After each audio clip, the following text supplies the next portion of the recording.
It's time for Takes on Takes. You know the drill. You give us the takes. We provide you with the take on your take today on Locked On NFL Scouting Podcast.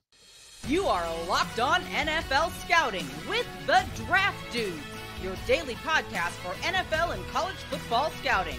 Part of the Locked On Podcast Network, your team every day. What's better than this? It's guys being dudes here on the Locked On NFL Scouting Podcast. We're the Draft Dudes. I'm Joe Marino from Locked On Bills. He's Kyle Crabbs from Locked On Dolphins. And we are your NFL experts here with you daily to talk team building across the league on the Locked On NFL Scouting Podcast with the Draft Dudes, part of the Locked On Podcast Network, your team every day. We'd like to thank you for making Locked On NFL Scouting your first listen every day, and a big welcome and shout out to our everydayers. You know who you are. Those of you who never miss a single episode, we appreciate y'all being here very, very much. This episode is brought to you by PrizePicks, the easiest and most exciting way to play daily fantasy sports. Go to prizepicks.com/LockedOnNFL and use code LockedOnNFL for a first deposit match up to $100. Joe, happy Friday. Happy Takes on Takes Day. Happy Veterans Day. Happy Veterans Day. It's November 10th. I'm going to be honest, I was unaware it was Veterans Day. Oh, man. I would have led with that. No preschool for my daughter, so I'm well aware. Oh. Yeah, well aware. We had preschool closed last Friday for professional development for the teachers. Oh, okay. So, but they're going today. She is there today. Yeah. All right. So there you go. Barn burner of a game last night. It was everything you hoped it would be, unless you, like an idiot, picked the Panthers to win the football game. Chicago, short week at home, Thursday Night Football. Thank goodness Carolina had the punt return for a touchdown. Otherwise, it would have been even more ugly. Yeah. Can I ask you a question? Can I ask you a serious question? Yes, of course. What are we doing choosing to kick a 59-yard field goal? Is there a take on Frank Reich's decision at the end of the game? There's no take on that. I don't know. It's the NFL. 59-yard field goals are made. Did you have better? You had to look at the other side of it. Did you think that they would convert a 4th and 10? What's your better chance, a 4th and 10 or a 59-yard field goal? Well, I think the next gen stats or whatever win probability probably gave you a better chance of converting 4th down than kicking that field goal. I don't know, man. They converted a couple and of 4th downs previously, but it was the whole sequence was shorter. bad. The whole sequence was bad from like the timeout on. Was like, yo, dude, no joke. I didn't realize that they had timeouts left. So, right. So, like, I'm watching this drive with like 5 minutes. It started 5-6 minutes left in the fourth quarter. They wind up going for that 4th and inches and like all that, and like all of a sudden they call it timeout. It's timeout Carolina. I'm like, they have timeouts. I was very surprised to learn that. Mm-hmm. You would have thought the plan of attack probably would have looked a little different had you known that you had timeouts to use, right? Well, the good news is we have more Bryce Young, Carolina Panthers discussion here to get into because our first couple of takes will be centered on them. So thanks to everyone who participated. Really good slate of stuff. And I said to Kyle never knows what these are going to be. I prepare it. So Kyle's always blind. We had a good mix of football and some like off-script stuff today. So let's have some fun here on a Friday. William says, if there was a redraft, you ready for this? Bryce Young would not be a first rounder, and Will Levis would. So the Panthers would draft a new franchise quarterback before the Vikings. And part 2 is the Panthers will draft a new franchise quarterback before the Vikings, Raiders, or Packers. I think the more interesting part here to get into is if you put them all back in a pool, you know what you know today. You redo the draft next week. William is telling you that Will Levis is a first rounder. Bryce Young is not. Are you Will Levis, based off the play that Will Levis has provided in his brief stint, I think he's a pick away to begin with, right? It has not been too big for him. Yeah. And I would agree that Will Levis would go in the first round, which I think he probably should have anyway. He was not my QB4. Bryce Young. Predictively, would the NFL pick Bryce Young in the first round if it was done again next week? I think if you're going to not have an overreactive, high-integrity conversation about what Bryce Young is, he was always going to be the most situation-dependent player of these quarterbacks. Is that fair or not? Oh, absolutely. Because of the style of play, him not really being there's some anticipation throws on his tape, but there's also a lot of instances where he wanted to facilitate outside of structure and hold the ball and extend plays with his legs. As a player from a physical stature standpoint, that you had concerns about that translatability. And to go to Carolina where nobody can separate and the wide receiver core is bad, and we know that, and the offensive line's regressed and it's a mess. I think you could get far enough down the pecking order in the first round where somebody would still feel like we have enough complementary pieces versus what we are projecting him to do well, that he probably would still go in the first round. Yeah, I would agree with you. And I think one additional layer that I want to add is, now that we've seen, 9-10 games or whatever it's been, let's not pretend like Bryce Young wasn't loved by a lot of people as a prospect. Now, we don't happen to be on that side of the conversation, but the backtracking, y'all loved him. Y'all loved him. Talked about the leadership. You talked about the improvisational skills. I heard he was Steph Curry. Like, let's not act like those takes weren't out there by a lot of people, and that a lot of respectable people in this industry didn't have him as a top quarterback and didn't have questions, and, came back at people who did have questions and thought we were small-minded. Like, let's not do that. Let's not do that, because there's a lot of receipts out there, and everyone can be wrong. Like, I don't care if you're wrong. Like, I really don't. What was your process? What was your process like? And the process that would lead you to him being the best quarterback, I don't understand it. And to be dismissive or condescending or turn your nose or thumb your nose up at somebody who had good process and had logic behind their thought, that's where it's hard, right? That's what I did that my first year, 2 years in, when I felt like I had to have an edge and needed to bring something extra to the table because I didn't have enough self-confidence just getting into the industry of my own stuff, my own evaluation, my own opinion. But yeah, as long as you're process oriented, it's okay to come to any opinion, and it doesn't really matter if people agree. And I would love for disagreements to be met with curiosity and genuine interest in discussion instead of what it so often becomes, which is dismissiveness and not nice things to say about somebody that doesn't agree with you on an opinion. Nick says Bryce Young will be the most disappointing first-round quarterback of the last 5 years, not because of talent, but because the front office and ownership has not shown any competence in terms of obtaining talent. He'll be the next DJ Moore, CMC-type player in terms of failed beginning to a career in Carolina just to get sent off to another franchise, ultimately setting the team back even further. Nick has a follow-up and said there are no genuinely great barbecue restaurants in Charlotte proper. Noble Smoke is good but too expensive. Max is disgusting. Midwood is inconsistent.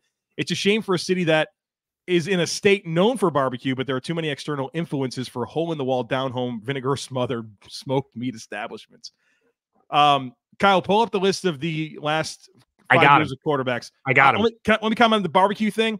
Yep, go ahead. I like Midwood Smokehouse. I've not found the inconsistency, but I think this is overall a good take, where I don't really think of Charlotte as a great barbecue town. It just happens to be in a good barbecue state, and that's not the same thing. Lexington, which is like 2-3 hours north, that's where the barbecue is. You get out towards the eastern part of the state, that's where the good barbecue is. Like, it's not Charlotte. So, like, yes, there's a difference between being a good state for barbecue, but also being a good city within it. It's not the same.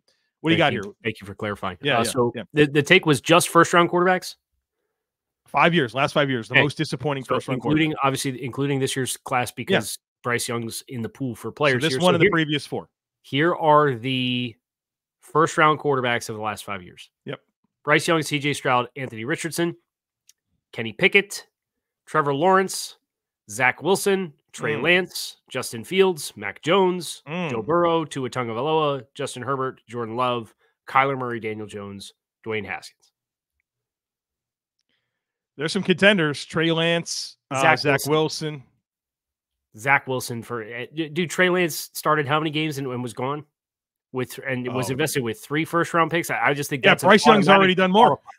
Bryce Young's already given more to his team than Trey Lance gave to the San Francisco 49ers. Yeah, especially they both traded up guys. Wow, that's bad. I'm out on the take. Yeah, all right. I see where you're going, but The other part of the take is like that he'll go somewhere else and kind of have a career resurgence. DJ Moore and CMC were good players for the Panthers. Like, what I mean, right. There's a reason that they got so much back for them. Yeah, Pro Bowl players. Yeah. I don't know who would be like the redemption story that would be qualifying for this. For the quarterback piece of it? Yeah. Well, I think it still needs to play out, right? We're still in the point where like there's meat on the bone for some of those guys. But if he were to change teams and then be successful, Trey Lance is the one, right? Historically, expand it beyond 5 years. Oh, who's a historical example of something like this? Of a quarterback that was a disaster that went somewhere and wind up being a good player? Yeah. Oh man. I don't know, dude. Like Baker Mayfield's been like okay for Ryan Tannehill after 7 years in Miami going to Tennessee and still being okay, but getting into the playoffs and being the one seed in the playoffs. That's a can of worms, Kyle. That's a can of worms. Sam Bradford. Yeah, like you can't even say like Jared Goff. Jared Goff took the Rams to the Super Bowl. Like like he got it there first. Yeah, it's tough. It's tough, but it doesn't happen. Alex Smith after 8 years in San Francisco, right, and not playing the first 3 years because he was hurt. Like, yeah, it's interesting. All right, folks, we got a bunch more to get into here, but we need to tell you about PrizePicks. PrizePicks is the funnest, most exciting, easiest way to play daily fantasy sports. The format is incredible. It's just you versus the numbers. It's not you against thousands of other players, including pros and sharks. All you do is you select 2 or more players, you pick more or less on their projected stats, and you place your entry. That's it. Does not take long. Picks can be made in under a minute. And when you win, the withdrawals are super quick. I love all these sports right now. I love them even more when I have a PrizePicks entry going into the games. It just makes it that much more fun. So go to prizepicks.com/LockedOnNFL and use code LockedOnNFL for a first deposit match up to $100. Again, that's prizepicks.com/LockedOnNFL and use code LockedOnNFL for a first deposit match up to $100. PrizePicks, daily fantasy sports made easy. Folks, we spent a lot of time together, you and I. We get fired up together on wins and losses, who starts and who sits, and I'm thankful for the connection that we have. And today, I want our chat to be a little bit more personal. So whether you're on extended travel, bracing for a major weather event, or limited by yet another supply shortage, you are covered, my friend, thanks to our partners at Jase Medical. Life-saving antibiotics and a long list of daily medications can be ordered in a 1-year supply. Even ED generics for Cialis, Viagra, and Revatio prescriptions. So go online right now at jasemedical.com to receive your 12-month supply on your daily medications. Remember to use our promo code LOCKEDON at checkout for a discount as well. So if you or someone you love would like to get some peace of mind by having a full year supply of any daily medication, go to jasemedical.com to see if it's offered for you. Remember to use our promo code LOCKEDON for $20 off your first purchase. More takes. More takes. Here it is. More takes. You see, look at the screen. More takes. I know the toddlers. All right. Scott says Kevin O'Connell deserves top 3 consideration for coach of the year, winning without 4 of his top players. Let it play out, but sure, right? Yeah. What's the final record going to be? Yeah, that's the thing about all the awards. I love all the checkpoints and conversations, but like we're halfway done. A lot of ball game left, and the most meaningful ball game is left, right? And it was what stratosphere of coach of the year? He said top 3. So it wasn't like runaway or anything like that. Is there one runaway right now? Like if the reward was handed out today, who gets it? I don't know. Sirianni's lost both coordinators and is the best record in the NFL, and first time since like the Colts, like a decade ago, that started consecutive seasons 8-1. That's pretty good. Harbaugh. Yep. Made some big coaching staff changes. Yeah. Have overcome a few, injuries themselves. So, yeah, O'Connell, Harbaugh, Sirianni. I think that's kind of where that's the right Campbell collection of names, I think. Yeah, that's the ballpark there. Yeah. Ballaholic 82 says, I believe we'll see 2 teams that are currently in the top 8 and 1 team that's currently in the top 5 miss the playoffs completely in the AFC. You got those standings? He says 2 teams that are currently in the top 8 and 1 that's in the top 5. Well, I'm thinking this is going to be true. Let's deal with the top 5 first. Okay, so the top 5 teams with the playoffpredictors.com, and it didn't give you an up-to-date set of standings. So Chiefs, the Dolphins, the Jaguars, and who's leading the North? The Ravens. Ravens. So who's 5? I don't know. I have to. It's my favorite website is betrayed me, and it did not give me the up to date. And then I hit update, and it still did not update. So the 5 seed right now in the playoffs is the 5-3 Cleveland Browns. I think Pittsburgh Steelers. The whole division's tied, and it did not give me conference standings. If you go to ESPN.com and you hit standings and then do playoffs, it will tell you who the 5 seeds. Oh, you should have started with that. I thought you knew. Kyle Crabbs. Well, usually playoffpredictors.com, you load it up. That's never where I would go for this information. Standings. Because I like to be able to toggle it. I don't. So you go standings and then playoff. Yeah. The 5 seeds of Pittsburgh Steelers. Okay, so that's where he's at with that, because those first 4 are in. So if that's going to be true, it's the Steelers that don't make it. So now we need 2 in the top 8. Who's 6 through 8? So another team? So another team. Yeah, can we find one more that doesn't make it? It's Cleveland, Cincinnati, and Buffalo. Cleveland, Cincinnati, Buffalo. That is 6, 7, and 8? Yes. So 2 of those teams don't make it. Well, we know at least one won't. Well, this AFC North is going to cannibalize itself enough where somebody's probably going to miss. But can it be Pittsburgh and... Yeah, I think it's perfectly reasonable for Cincinnati to, I don't want to say run the table, but get super stack high. Wins, yeah. Stack wins. Finish with 12 wins. Potentially win that division. Baltimore's already at 7. There are 2 games, a game and a half in front of both Cleveland and Pittsburgh. They play each other. You got Buffalo a half a game behind. You got Houston a game behind. You got the Chargers a game behind. You got the Jets a game behind. I think it probably stops with the Chargers. Right. So the question is, do the Chargers, Texans, or Bills play hot enough to outpace by at least a game 2 of the AFC North teams the rest of the way? Yeah, I think so. I think it's a good take. I think they will too. Yeah. Roar of the Lions would like to say that the Lions should be regarded as favorites for the number 1 seed in the NFC. They have the 30th ranked strength of schedule, with the only hard game being at Dallas. Philly is a better team, but they still have to face Kansas City, Buffalo, the Niners, Dallas, and Seattle before their easier last 3. San Francisco would need to run the table to be in the conversation, which includes the Philadelphia game. This might be a pretty good take here. Okay.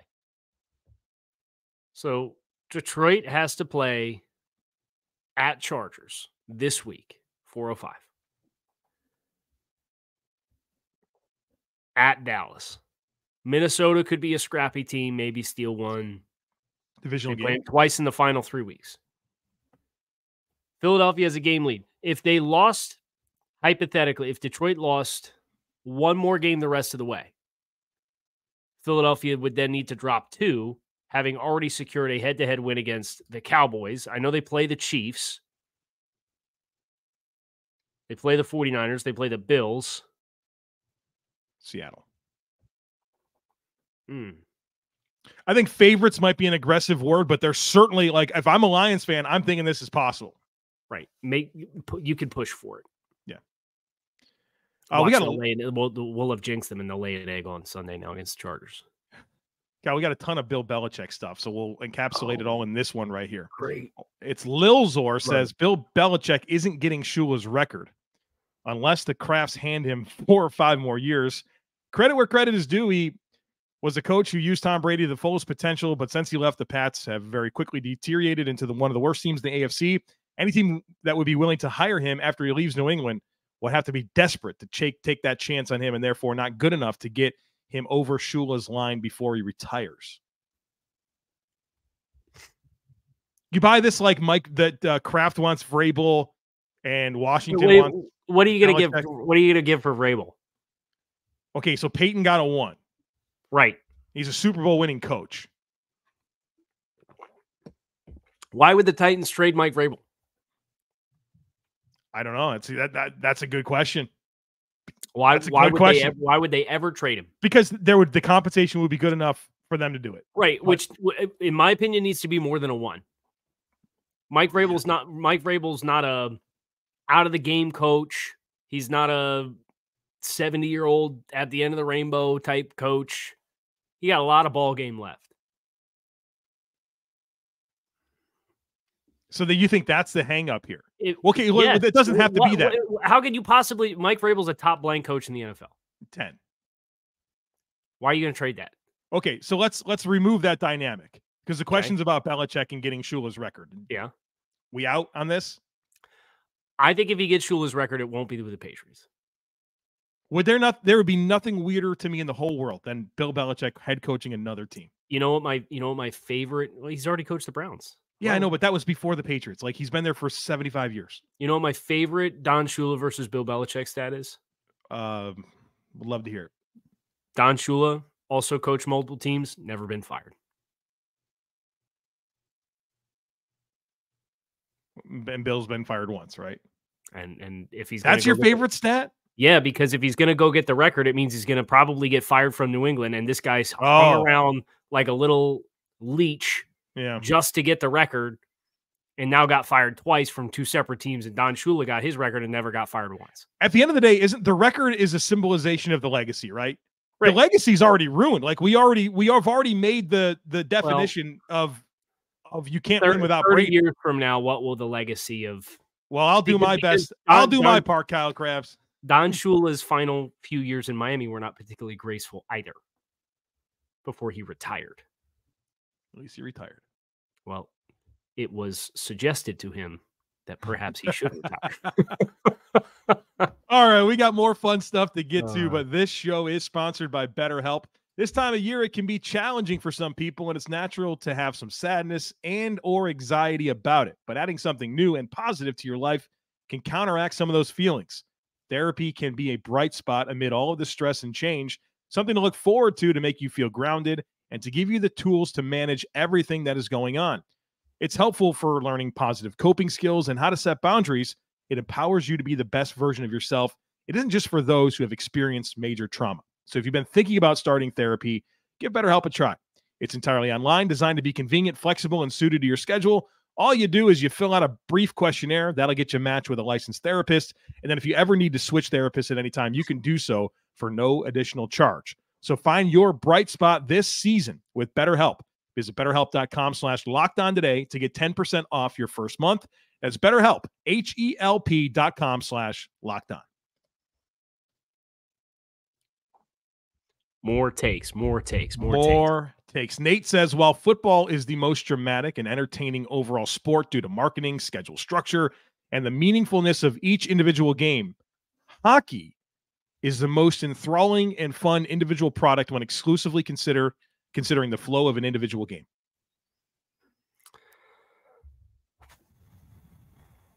Postseason, probably. I had a lot of fun with postseason hockey last year. I've had a lot of fun with I've watched all but one Sabres game to this point. I've enjoyed it. There are things that I think that takes away, like it's definitely fast paced. It's nonstop action, but how much of that is like legitimate scoring opportunities? Like the whole offsides things, like it creates for some very clunky looking offensive possessions where you just like, okay, I have no choice but to just dump the puck in and hope that we can get to it. Dump and chase. Right. Like, I don't know, like, and there's like a clumsiness to it that, and it's not because they're actually clumsy. It's just like that rule. It just probably makes it a little bit difficult. I'm not saying you abolish offsides, but like that takes away from it. Right. I think the penalties are insane, bro. If you commit a penalty, you got to play 2 minutes with one less player. Like that's insane to me. It's absolutely insane to me. Yeah. Like, and I'm not saying like I don't have a solution for you, but like, how about soccer? If you get a red card, you play the rest of the game without another insane. Player. Insane. Like, and so now you've taken a 2 minute stretch of the game where it's just one team trying to just send the puck down like for the penalty kill. Like there are things within it to me that like I get it is nonstop, but there's some clunkiness within that I don't know. Football is the love of my life. That's not a human being. I can't get there. That's where I'm at. And I think there's appealing elements and chapters of other sports in their seasons, but football from start to finish. I think, how many games does hockey play? 82. 82, right? And bro, they give you a point if you lose in overtime. What? Right. Congratulations on losing, just not as soon as other teams. So here's a point, and the points are critical for the playoffs. Like, can we get the win percentage? Can we just go 4-on-4 in overtime until somebody scores and not have a mini game to decide it? Like, I hate all that stuff. Moving on. Nicholas says the 2024 receiving class will be the best in over a decade, including the 2014 class. You high in this class of receivers, Kyle? Yeah, I have my evals up. We did a wide receiver take for 2024 2 weeks ago, I think, and we went over like 16 names, like top 2 round grades. I've done more, and I have more day 2 grades. It's just so we can have 25 players picked in the first 62 that are receivers. Like, what are we doing here? I'll tell you who could really be a stud is Tez Walker from North Carolina. Old Tez, yeah, he was freed from the NCAA and missed 4 games, and then immediately was like, oh, by the way, here I am. And he's got the goods. We had a really interesting, you and I, wide receiver discussion about evaluation that maybe is a separate show. That's a show, maybe. But I think Tez checks the boxes that we alluded to as far as the style of the game today and what you need to be a high ceiling player, but also a high floor player. Michael has something I'm very passionate about right here. He says Mountain Standard Time is the best time zone for enjoying sports. College football Saturday starts at 10 a.m. NFL starts at 11 a.m. Primetime NFL games start at 6:15. Other sports traveling to the East Coast start at 5 and 8 p.m. If traveling to the West Coast, European games are tough, but a small price to pay for a solid start time in nearly all other sporting events. I'm going to be honest. Every time I've gone out to the West Coast, I've enjoyed my sports watching experience on television more. It's incredible. The East Coast is legitimately the worst place to watch sports. Where 78% of the population lives. Right. In Eastern Standard Time, but we got to have the worst times for sports. Mm-hmm. Yeah, like here, okay, I want to be sympathetic to people that work traditional jobs. And so that's why probably Mountain Time is better. But that pack time is peak of life.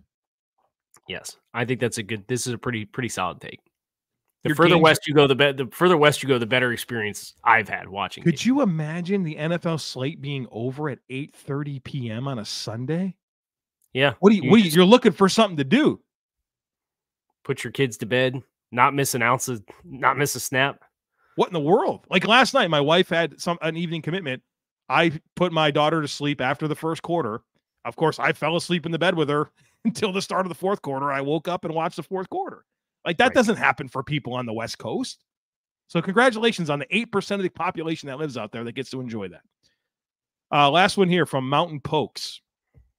An episode of Draft Dads should be done at a slow point next offseason where Joe and Kyle rank the best children's shows, toddler snacks, and best experiences far as fathers, combine their style of discussions and rankings of football with their fatherhood experiences. I'm in. Set the date. What do we, July 3rd? July 3rd, 2024? Sure. Yeah. Well, the Draft Dads. Draft Dads episode. We got takes. We got a lot of takes. Any other takes for this show? I think we're good, man. We hammered all of them. Well, there's a few left in the holster. A lot of, redundancy, right? So okay, yeah, don't want to do too much. A lot of people want to get into Bills and Dolphins stuff that I'm like, yeah, we're not doing that. So we're just gonna play all the games and see what happens. We're gonna play all the games. I just hope everybody has fun. And Kyle and I have an entire show every day that we put out about the Bills and Dolphins. So, not that we don't want to get into it from time to time on this one, right? Like, there's a fun dynamic that exists there. But like, do we want to discuss the Dolphins and not being able to beat winning teams? We're gonna discuss the Bills and potentially not making the playoffs. Like, all right, we know those are possibilities. So right. Here's nothing is definitive until you've played all 17 games. We'll play them all and see what happens. Right. We are midway through our sample size of anything.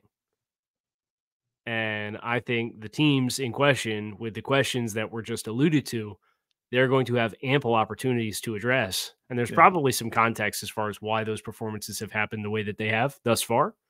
So you want to get the full body of work before you make any definitive declarations about those kinds of things. That's going to do it for us here on Locked On NFL Scouting. I'm Kyle Crabbs. He's Joe Marino. You can find us on YouTube or wherever you listen to your favorite podcasts. We're out of here. Enjoy the weekend. Enjoy the football ahead. We'll be back again on Monday.